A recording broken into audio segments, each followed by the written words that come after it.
मी बेग रेश्मा रहीम, मुक्काम पोस्ट खोसपुरी.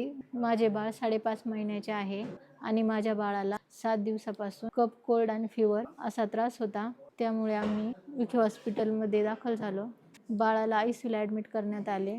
बाहेरून मशीनद्वारे ऑक्सिजन देण्यात आला. IV फ्लूइड आणि IV अँटीबायोटिक देण्यात आले. वाफेद्वारे औषध देण्यात आले. रक्ताच्या सर्व तपासण्या पाठवण्यात आल्या.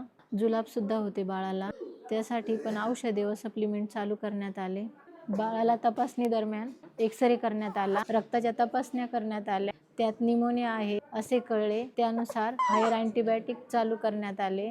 बाळाला सर्दी खूप जास्त होती आणि नाकामध्ये पण ब्लॉकेज होतं. त्यासाठी ड्रॉप्स देण्यात आले. फिडिंग पण व्यवस्थित घेत होते. सप्लिमेंट चालू करण्यात आले. रक्ताच्या तपासणीमध्ये हिमोग्लोबिनचे प्रमाण कमी असल्याचे कळले. त्यानंतर आयर्न सप्लिमेंट चालू करण्यात आले. बाळ सध्या स्टेबल आहे, व्यवस्थित आहे. या सर्व उपचारादरम्यान आम्हाला मोफत सुविधा देण्यात आली आणि आज आमचा डिस्चार्ज आहे. त्याबद्दल मी विखे हॉस्पिटल येथील डॉक्टर आणि सर्व स्टाफ यांचे खूप खूप आभार मानते. धन्यवाद.